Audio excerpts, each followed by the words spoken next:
Welcome back to Get Up. It is Combine Week. Be ready for a deluge of NFL news. And we start there with George Pickens, who is a franchise tag candidate for the Cowboys after having career highs in catches, yards, and touchdowns in his one season with Dallas. VP of Personnel Stephen Jones was in front of reporters yesterday at the Combine in Indy, and they asked him about Pickens. Take a listen. Pickens, of course, leaning toward the franchise tag. We'll finalize that here over the coming week or 10 days, and then we'll go from there. We want Pickens here. Think the world of him. Want him here, love him, and I think he wants to be here. So all that's a plus. A lot of guys who we've tagged, participated in everything. Dak leading the way, and he played under two of them, so he never missed anything. Hopefully that'll be the case here. They in Dallas love using Dak as this, Dak did it. You should do it too. Dak did it too. I go to Domonique Foxworth here. If you're George Pickens and his representation, should you be open to the franchise tag, or is this a holdout in the making? Yeah, whether he's open to it or not, it sounds like it's going to get pinned to him. Given how he produced last year, I'd be really hesitant to want to sign up for the franchise tag. He gave you number one level receiver numbers, and I think he will want to use that leverage to get this money right now. But I think that obviously the Cowboys would argue that they just paid someone else to that position, and George Pickens is a little less proven because he's only done it for 1 year. But at points last year, it felt like he was the true number one, and you don't get too many opportunities to get paid. So I hope he uses that leverage to get it done, but it seems like it's an uphill battle for him. Yeah, when Stephen Jones says it so plainly like that, it's likely happening. So what's your reaction if you're Pickens the player? I'll pick up right where Nick left off. If you're George Pickens, I was in Pittsburgh. You made this trade to bring me over with this in mind, with me to have this type of season, coming over with a quarterback like Dak Prescott, with an example like CeeDee Lamb on the other side, for me to come and show the talents that I have. George Pickens did that. You would think the process was we trade for him, we bring him over, he produces, we give him the contract that he's earned. So if you're George Pickens, the hell with the 1 year, with all of the stuff, red flags you want to talk about what's happened in Pittsburgh. I did my year in Dallas. I did what I was asked to do. I want to be paid as such. I would understand that, him wanting and asking for the long-term deal. It's fair. Nick, we go to this entire roster, though, and the Cowboys missed the playoffs. It's not up to their standard. What would be your top priority for Dallas, offense or defense, this offseason?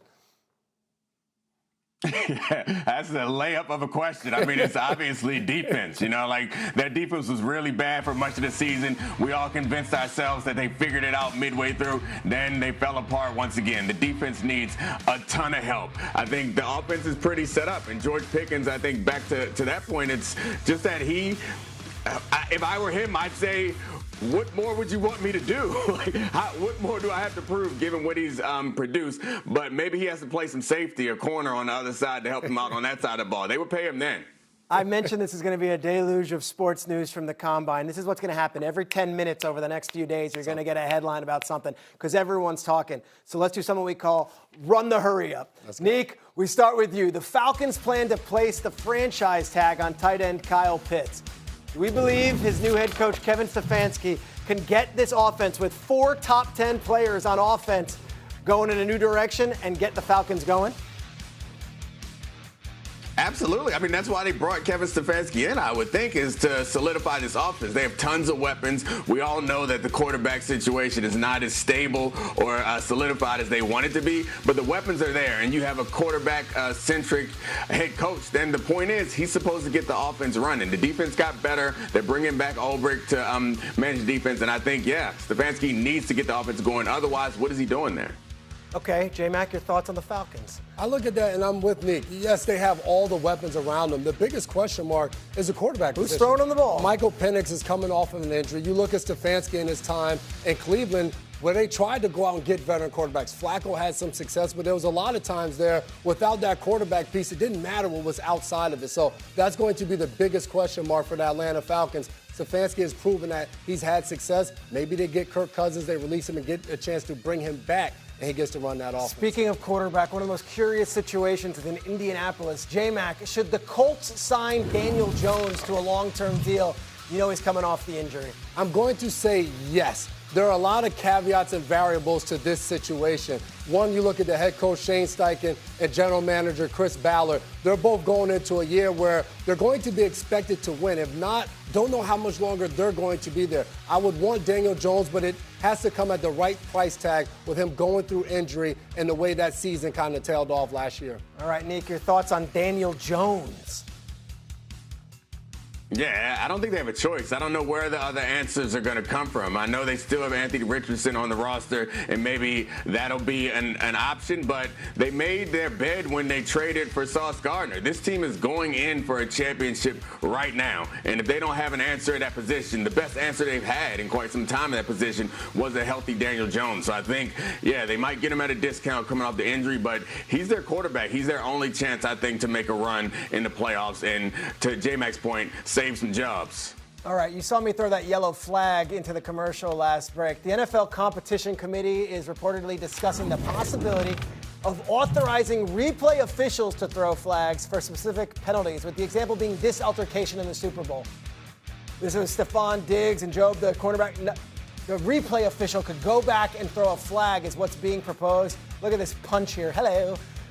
We start with Neek. Neek, do you like the idea of the replay official up in the booth being able to say, wait a second, there was a flag, going back in time and reviewing it? I mean, I just hope it doesn't slow the game down. Like, I get it. Normally we have, like, dramatic rule changes or additions like this after something wild happens in a game and it costs some team a win. So then we go and change it. They're doing it a little preemptively, which is fine with me, but it hasn't felt like it was a big problem. I'd be pretty annoyed if we have to sit around and wait for them to determine who threw the first punch. Just throw the flag, administer the penalty, and keep it moving. J-Mac? I agree with Nick, and there's a part of me that I remember growing up with a twin brother. There were times that I might punch him or push him, and mom's not looking, and I get a chance to get away with it. I kind of like that. That's a being win. a part of sports. Reward yes. that. Like, you know, the little stuff you do, the little shove and all of those things. If the ref missed the first one, that throws out the old adage. It's always the second guy that gets caught. I don't want the replay to come out and catch the first guy. No, it's not supposed to go down that way. I don't like it. My big picture take, the NFL's got a lot of issues. This one, it's not one of them. We are here, and we are so excited to reveal Mel Kiper's latest mock draft. Mel put a new one out yesterday, and we are so excited to share it with you this morning, including some of the highlights being 2 quarterbacks selected in the first round. Fernando Mendoza goes first, but what's not on the board here, Mel's got Alabama's Ty Simpson going 21st to the Steelers. He's also got Notre Dame star running back Jeremiah Love going 9 to the Kansas City Chiefs. The last time Kansas City picked in the top 10 was 2017. That year, they traded up for a player named Patrick Mahomes. We welcome in the great Mel Kiper Jr. Mel, you watch all the tape. You talk to everybody in the league. Mendoza still number 1 on your list, but I want to take it somewhere differently. Who does Fernando Mendoza remind you of when you go through the archives and all of your years watching the game? Peter, I'm not the comp king, Matt Miller is, but I'll give you a couple. Matt Ryan, okay? How about Matt Ryan coming to the Atlanta Falcons out of Boston College? Same year Joe Flacco came out of Delaware to the Baltimore Ravens. But Matt Ryan, certainly. I think Peyton Manning, you see a little Peyton in Fernando Mendoza. He's so poised. He's so smart. He was going to go to Yale. He's so accurate to all levels. Late in plays, he makes great decisions. Run, throw it away. Find that 4th, 5th option. Coming through in the clutch when it doesn't go his way. The toughness. How about that hit against Ohio State to come back from that? Dealt with adversity at Cal. Was sacked 41 times. Improved on that at Indiana. I don't know how anybody can not like Fernando Mendoza. And for Raider Nation, be thrilled you got the number 1 pick and there's a quarterback like Mendoza in this draft. He really did show it in the biggest of moments. And yet, Nick, you hear that name Peyton Manning thrown around, and I have to imagine you take a double take when you hear that. Yeah, I just want to know what specifically he sees. Is it about the leadership? Is it about the personality? Is it about the arm strength? Like, Peyton Manning kind of revolutionized the position in some ways in running the game from the line of scrimmage. So if you're looking at a guy, I wouldn't say it's a gulf between Manning and Matt Ryan, but they're different types of players to me. So what about Mendoza makes you see a little bit of Peyton? Well, keep in mind, Neek, when Peyton Manning came out, there were guys in the league that were telling me if his name was Peyton Jones, it'd be a third-round pick. He throws wobbly balls, no arm strength. He's overrated. His name's Manning. If the name, like I say, was Peyton Jones, we'd have him in the third round. So everybody loved him now. Remember, at that point in time, half the league liked Ryan Leaf better because he had better traits, okay? Yeah. Big, strong-arm guy.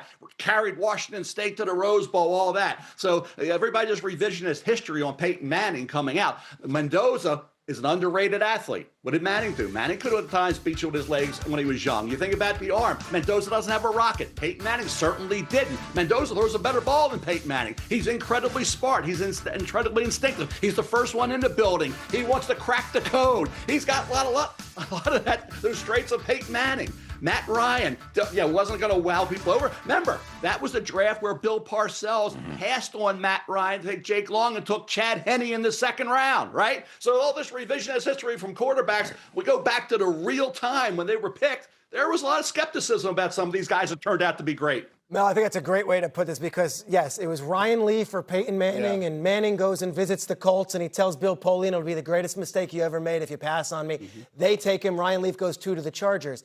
There is no Ryan Leaf in this conversation this year. There's a great canyon between Mendoza and the second prospect based on what everyone's saying. But you do have Ty Simpson mocked to the Steelers at 21. Give us a little Ty Simpson talk and why he is the clear-cut number 2, but not even in the same conversation as Mendoza.